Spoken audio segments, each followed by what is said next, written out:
Hello dear friends, स्वागत है आपका अपने यूट्यूब चैनल एसडी एजुकेशन पर। आज है 24 अक्टूबर 2024, यानी 24 है आज, 24/10/24 है। तो 24 अक्टूबर 2024 के हम most important current affairs question के बारे में आज बात करने वाले हैं।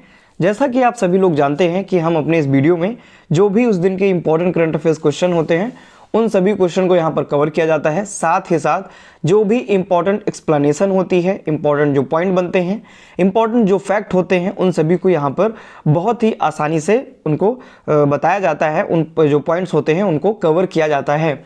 तो इसके लिए आपको करना क्या है, तो सबसे पहले वीडियो को शुरू से लेकर लास्ट तक आपको जरूर देखनी है।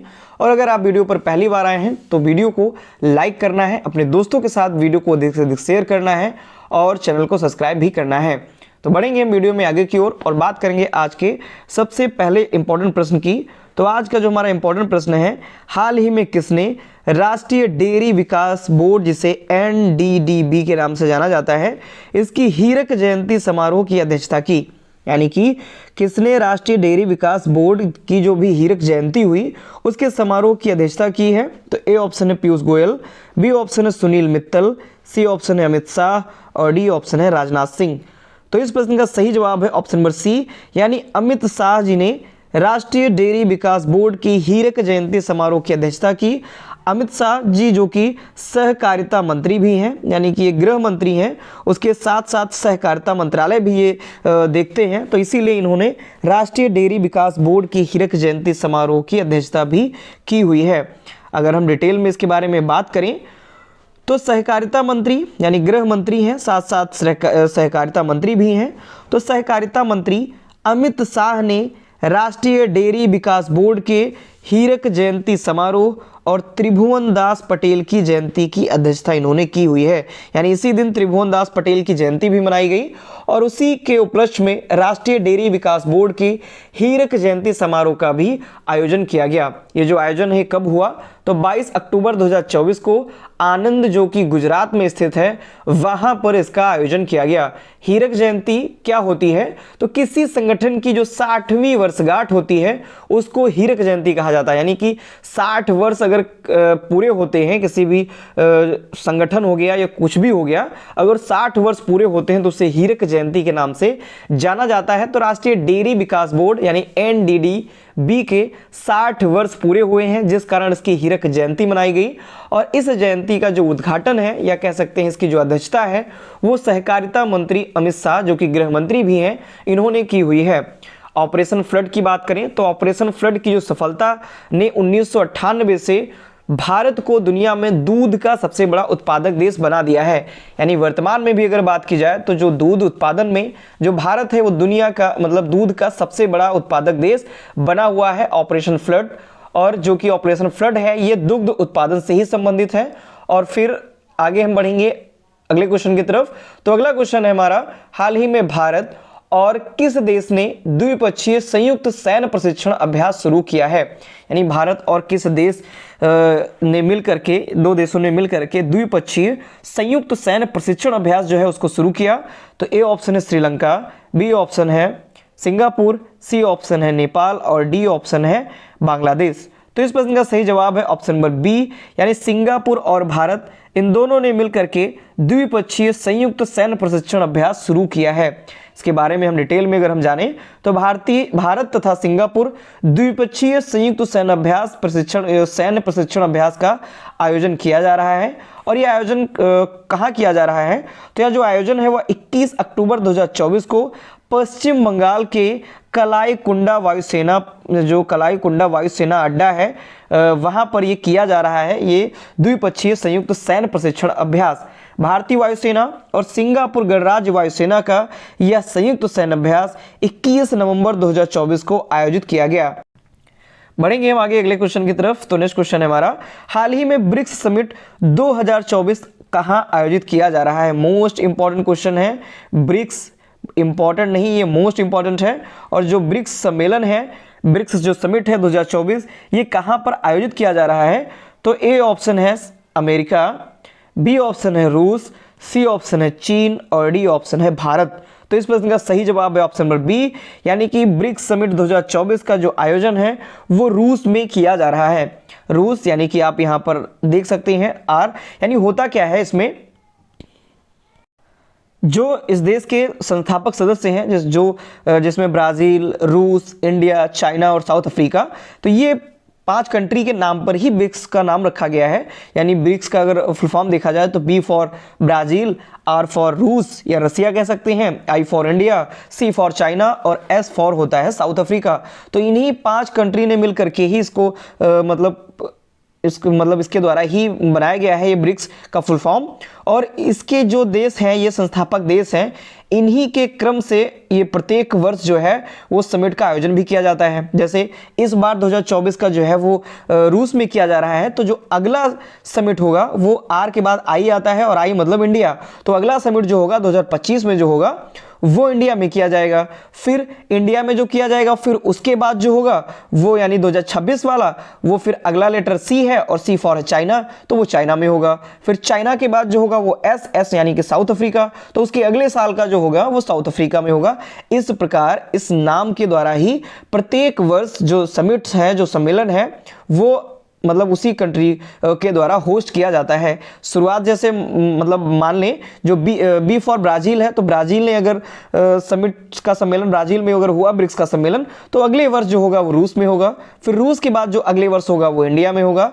इंडिया के बाद अगले वर्ष जो होगा वो चाइना में होगा, और फिर जो होगा वो साउथ अफ्रीका में होगा। इस प्रकार से ये जो चैन है ये ऐसे सम्मेलन की ये ऐसे चलती रहती है। बात करें ब्रिक्स समिट्स की, तो इस बार रूस में ये आयोजित किया जा रहा है, और सबसे पहले जो समिट का आयोजन भी किया गया था वो रूस ने ही किया था। यानी पहला जो ब्रिक्स समिट का जो आयोजन है वो रूस ने ही किया था। साउथ अफ्रीका की हम बात करें तो साउथ अफ्रीका इसमें 2010 में शामिल हुआ था। यानी 2010 में साउथ अफ्रीका ब्रिक्स में शामिल हुआ। आगे हम कुछ पॉइंट्स के बारे में अगर बात करें तो रसिया टू होस्ट ब्रिक्स 2024, यानी 2024 का जो ब्रिक्स का होस्ट है कंट्री वो रसिया है। रूस में ही ये आयोजित किया जा रहा है। तो हाल ही में ब्रिक्स समिट 2024 रूस में आयोजित किया जा रहा है। ब्रिक्स समिट 2024 में भाग लेने के लिए रूस के कजान में प्रधानमंत्री नरेंद्र मोदी जी पहुंच चुके हैं। यानी कि ब्रिक्स समिट में भाग लेने के लिए जो प्रधानमंत्री मोदी जी हैं वो रूस के कजान में पहुंच चुके हैं, और रूस के कजान में ही ये आयोजित किया जा रहा है। 16वें ब्रिक्स शिखर सम्मेलन में शामिल होंगे। यानी कि इस बार जो समिट आयोजित किया जा रहा है वो 16वां ब्रिक्स शिखर सम्मेलन है। ब्रिक्स जो समिट है वो 2 सेशन में होगी। यानी इस बार की जो ब्रिक्स समिट है वो 2 सेशन में होगी, यानी 2 पार्ट्स में डिवाइड होकर के जो इसका आयोजन है वो किया जाएगा। ब्रिक्स आया है तो ब्रिक्स जैसा कि नाम से स्पष्ट है, इसी से ही फुल फॉर्म बना हुआ है। तो बी फॉर होता है ब्राज़ील, आर से रूस, आई से इंडिया यानी भारत, सी से चाइना और एस से साउथ अफ्रीका। ये इसके जो कंट्री हैं ये होते हैं, और इन्हीं के नाम पर ही ब्रिक्स का नाम पड़ा हुआ है। और एक के बाद एक जो देश हैं वो इसी प्रकार से होस्ट करते रहते हैं। इस बार जैसे रूस में हुआ, अगला भारत में होगा, फिर उसके बाद जो होगा वो चाइना में होगा, और उसके बाद जो होगा वो साउथ अफ्रीका में होगा। और जो फर्स्ट कंट्री थी जिसने ब्रिक्स समिट को होस्ट किया था या ब्रिक्स समिट को आयोजित किया था, तो वो रूस ने सबसे पहली बार ब्रिक्स समिट का आयोजन किया गया था। अगले क्वेश्चन की तरफ बढ़ते हैं। नेक्स्ट क्वेश्चन है हमारा, हाल ही में किसने नई दिल्ली में राष्ट्रीय जल पुरस्कार प्रदान किए? यानी किसके द्वारा नई दिल्ली में राष्ट्रीय जल पुरस्कार प्रदान किए गए? तो A option Narendra Modi, B option है द्रौपदी मुर्मू, सी ऑप्शन है अमित शाह और डी ऑप्शन है पीयूष गोयल। तो इस प्रश्न का सही जवाब है ऑप्शन नंबर बी, यानी कि द्रौपदी मुर्मू जी के द्वारा, जो कि राष्ट्रपति हैं, माननीय राष्ट्रपति जी हैं द्रौपदी मुर्मू जी, इनके द्वारा नई दिल्ली में राष्ट्रीय जल पुरस्कार प्रदान किए गए। डिटेल में अगर हम यहाँ पर बात करें तो राष्ट्रपति द्रौपदी मुर्मू जी ने नई दिल्ली में 5वें राष्ट्रीय जल पुरस्कार प्रदान किए। कब? 22 अक्टूबर को नई दिल्ली में ये जो पुरस्कार है उनका वितरण किया गया। ओडिशा के बारे में बात की जाए तो ओडिशा को केंद्र सरकार की ओर राष्ट्रीय जल पुरस्कार प्राप्त हुआ है, और सर्वश्रेष्ठ राज्य की श्रेणी में ओडिशा ने उत्तर प्रदेश को पीछे छोड़ दिया। यानी सर्वश्रेष्ठ राज्य की श्रेणी में कौन चुना गया? तो ओडिशा जो है वो इस बार राष्ट्रीय जल पुरस्कार में सर्वश्रेष्ठ राज्य की श्रेणी में चुना गया है। पिछली बार जो कि उत्तर प्रदेश था, उत्तर प्रदेश को पीछे करते हुए ओडिशा ने इस बार राष्ट्रीय जल पुरस्कार की श्रेणी में सर्वश्रेष्ठ राज्य का जो दर्जा है वो पाया हुआ है। पुडुचेरी और गुजरात संयुक्त रूप से तीसरे स्थान पर रहे हैं। यानी कि जो पुदुचेरी जो गुजरात है ये संयुक्त रूप से तीसरे स्थान पर रहे। सर्वश्रेष्ठ ग्राम पंचायत की बात करें तो सर्वश्रेष्ठ ग्राम पंचायत का जो अवार्ड है वो पुलम पारा को मिला है, जो कि तिरुवनंतपुरम केरल में स्थित है। इसको सर्वश्रेष्ठ ग्राम पंचायत का अवार्ड मिला हुआ है। अगले क्वेश्चन की तरफ बढ़ेंगे। नेक्स्ट क्वेश्चन है हमारा, हाल ही में दीपिका कुमारी ने तीरंदाजी विश्व कप फाइनल 2024 में कौन सा मेडल जीता है? यानी भी हाल ही में तीरंदाजी विश्व कप फाइनल 2024 का आयोजन किया गया, इसमें दीपिका कुमारी ने कौन सा मेडल जीता? तो ए ऑप्शन है गोल्ड, बी ऑप्शन है ब्रॉन्ज, सी ऑप्शन है सिल्वर और डी ऑप्शन है कोई नहीं। तो इस प्रश्न का सही जवाब है ऑप्शन नंबर सी, यानी दीपिका कुमारी ने तीरंदाजी विश्व कप फाइनल 2024 में सिल्वर मेडल जीता हुआ है।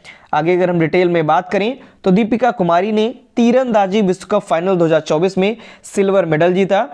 उन्हें फाइनल में पीपुल्स रिपब्लिक ऑफ चाइना की जो ली जियामन है इनके खिलाफ 0-6 से हार का सामना करना पड़ा और इस प्रकार से फाइनल में वो ना पहुंच करके सिल्वर मेडल जीती हुई हैं। और ये हार किससे गई? तो पीपुल्स रिपब्लिक ऑफ जो चाइना की जो ली जियामन है इनसे ये हार गई और ये सिल्वर ही जीत पाई। फाइनल मैच जो था वो मैक्सिको के टलाक्सकाला में आयोजित किया गया था, यानी इसका जो आयोजन है फाइनल मैच का तो मैक्सिको के टलाक्सकाला में आयोजित किया गया था। भारत के लिए विश्व कप फाइनल में सिर्फ डोला बनर्जी ने ही स्वर्ण पदक जीता था, यानी अब तक अगर स्वर्ण पदक की बात की जाए तो विश्व कप फाइनल में सिर्फ जो डोला बनर्जी हैं इन्होंने ही अब तक जो स्वर्ण पदक है वो जीता हुआ है। बात करें उन्होंने 2018 में ब्रॉन्ज भी जीता था, यानी ब्रॉन्ज भी ये जीत चुकी है। अगले क्वेश्चन की तरफ बढ़ेंगे। नेक्स्ट क्वेश्चन है हमारा, हाल ही में श्रमिकों के कल्याण के लिए ई श्रम वन स्टॉप सॉल्यूशन किसने लॉन्च किया? आप सभी लोग ई श्रम के बारे में जानते हैं, ई श्रम कार्ड भी बनवाए गए थे 2021 के आसपास। तो ई श्रम वन स्टॉप सॉल्यूशन जो है वो किसने लॉन्च किया? तो ए ऑप्शन है पीयूष गोयल, बी ऑप्शन है ज्योतिरादित्य सिंधिया, सी ऑप्शन है डॉक्टर मनसुख मंडाविया और डी ऑप्शन है नितिन गडकरी। तो इस प्रश्न का सही जवाब है ऑप्शन नंबर सी, यानी डॉक्टर मनसुख मंडाविया जी के द्वारा श्रमिकों के कल्याण के लिए ई श्रम वन स्टॉप सॉल्यूशन लॉन्च किया गया। यानी ई श्रम का जो वो कार्ड है या फिर कह सकते हैं ई श्रम जो वन स्टॉप सॉल्यूशन है, यानी सभी प्रकार की जो समस्याएं होंगी उनका सॉल्यूशंस यहाँ पर मिल सकेगा श्रमिकों के कल्याण के लिए, यानी जो श्रमिक होंगे उन जो भी उनकी समस्याएं होंगी उनका सॉल्यूशन यहां पर उपलब्ध होगा। तो डॉक्टर मनसुख मंडाविया ने असंगठित श्रमिकों के कल्याण के लिए ई श्रम वन स्टॉप सॉल्यूशन लॉन्च किया है। तो ये कब लॉन्च किया गया? तो 21 अक्टूबर को राजधानी नई दिल्ली में इसका जो आयोजन है वो किया गया और इसके अंतर्गत ही ई श्रम वन स्टॉप सॉल्यूशन जो है वो लॉन्च किया गया। यह जो प्लेटफॉर्म है वो श्रमिकों को सरकार की ओर से दिए जाने वाले अनेक लाभों से जोड़कर पंजीकरण प्रक्रिया को आसान और अधिक पारदर्शी बनाएगा।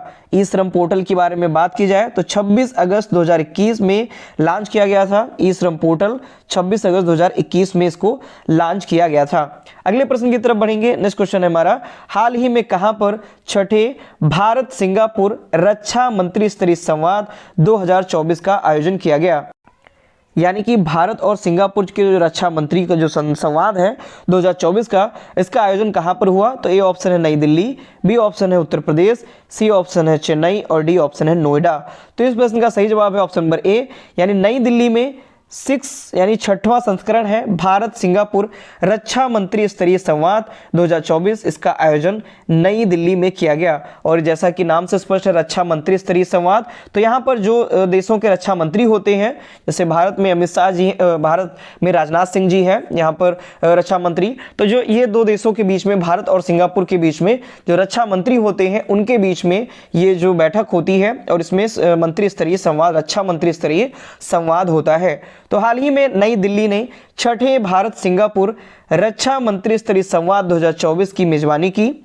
भारतीय रक्षा मंत्री राजनाथ सिंह और भारत के दौरे पर आए सिंगापुर रक्षा मंत्री डॉक्टर एन.जी. इंग हेन के बीच में ये बैठक संपन्न हुई। तो डॉक्टर एन.जी. इंग हेन जो है ये 21 से 23 अक्टूबर 2024 तक भारत की आधिकारिक यात्रा पर थे और इन दोनों के बीच में ही, यानी भारत के जो रक्षा मंत्री हैं और जो सिंगापुर के रक्षा मंत्री हैं, इन दोनों के बीच में रक्षा मंत्री स्तरीय संवाद 2024 आयोजित किया गया। अगले क्वेश्चन की तरफ बढ़ते हैं। नेक्स्ट क्वेश्चन है हमारा, हाल ही में भारत और पाकिस्तान ने करतारपुर गलियारे समझौते को कितने वर्ष तक के लिए बढ़ा दिया है? इंपॉर्टेंट क्वेश्चन है और अभी हाल ही फिलहाल में न्यूज में काफ़ी ज़्यादा चर्चे में आया क्वेश्चन है कि भारत और पाकिस्तान के जो करतारपुर गलियारा है उसके बीच में समझौता हुआ है और ये कितने वर्षों तक के लिए बढ़ा दिया गया है। तो ये ऑप्शन है 6 साल, बी ऑप्शन है 8 साल, सी ऑप्शन है 9 साल और डी ऑप्शन है 5 साल। तो इस प्रश्न का सही जवाब है ऑप्शन नंबर डी, यानी 5 साल के लिए करतारपुर गलियारा जो है इसको और मतलब बढ़ा दिया गया है, इसके बीच में समझौता हुआ है और 5 साल तक की जो सीमा है वो बढ़ा दी गई है। भारत और पाकिस्तान की सरकारें श्री करतारपुर साहिब कॉरिडोर पर समझौते की वैधता को 5 साल तक के लिए बढ़ा दिया गया है। ये वैधता 24 अक्टूबर 2029 तक की अब हो जाएगी, जो कि अभी 24 अक्टूबर को ये समाप्त हो गई थी। अब इसको बढ़ा करके 5 साल तक के लिए आगे और बढ़ा दिया गया है। नए समझौते की जो घोषणा है वो 22 अक्टूबर 2024 को भारतीय विदेश मंत्रालय द्वारा की गई थी। यानी जो नया समझौता हुआ है जो कि 5 साल तक के लिए जो वैधता है वो बढ़ाई गई है, इसके द्वारा ये कब की गई थी घोषणा? तो ये 22 अक्टूबर 2024 को भारतीय विदेश मंत्रालय जो है उनके द्वारा ये घोषणा की गई थी।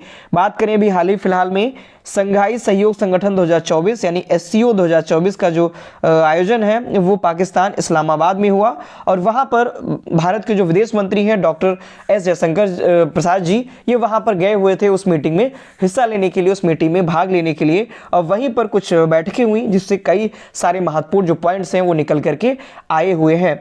अगले क्वेश्चन की तरफ बढ़ेंगे। नेक्स्ट क्वेश्चन है हमारा, हाल ही में संयुक्त राष्ट्र दिवस कब मनाया गया? यानी यूएन डे जो है ये कब मनाया गया? तो ए ऑप्शन है 23 अक्टूबर, बी ऑप्शन है 24 अक्टूबर, सी ऑप्शन है 21 अक्टूबर और डी ऑप्शन है 17 अक्टूबर। तो इस प्रश्न का सही जवाब है ऑप्शन नंबर बी, यानी 24 अक्टूबर को संयुक्त राष्ट्र दिवस मनाया गया।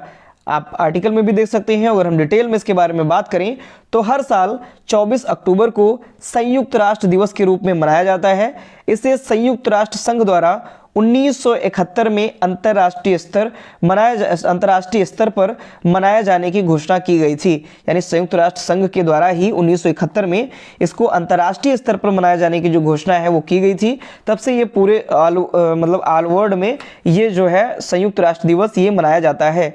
24 अक्टूबर 1973 को पहली बार यह जो दिवस है वो मनाया गया था। यानी 1971 में संयुक्त राष्ट्र संघ के द्वारा ये घोषणा की गई थी और फिर 24 अक्टूबर 1973 को पहली बार यह जो दिवस है वो मनाया गया था। संयुक्त राष्ट्र के बारे में बात की जाए तो संयुक्त राष्ट्र का जो नाम है ये संयुक्त राज्य के जो राष्ट्रपति थे फ्रैंकलिन डी रूजवेल्ट, इनके द्वारा दिया गया था संयुक्त राष्ट्र। ये जो शब्द है यूनाइटेड नेशंस का, इसका जो ये शब्द जो दिया गया है, संयुक्त राष्ट्र जो नाम दिया गया है, ये फ्रैंकलिन डी रूजवेल्ट जो कि राष्ट्रपति थे उस टाइम के, उनके द्वारा ये नाम दिया गया था। अगले लास्ट क्वेश्चन की तरफ बढ़ते हैं। तो आज का हमारा लास्ट क्वेश्चन है, हाल ही में 24वीं राष्ट्रीय पैरा तैराकी चैंपियनशिप में किस राज्य ने जीत हासिल की? यानी अभी हाल ही में 24वीं राष्ट्रीय पैरा तैराकी चैंपियनशिप आयोजित की गई, इसमें किस राज्य ने जीत हासिल की हुई है?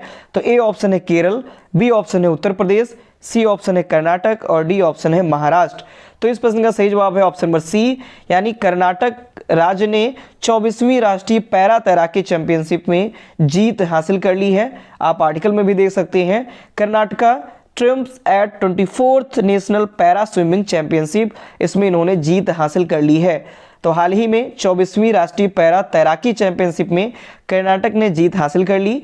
कर्नाटक ने कुल 392 जो अंक हैं वो हासिल किए और इसके साथ ये फर्स्ट पोजीशन पर रहा और ये जीत हासिल इसने की हुई है। महाराष्ट्र ने 378 अंकों के साथ दूसरा स्थान हासिल किया, यानी सेकंड पोजीशन जो थी वो महाराष्ट्र की थी, जो कि 378 रनों के साथ में दूसरे स्थान पर रहा।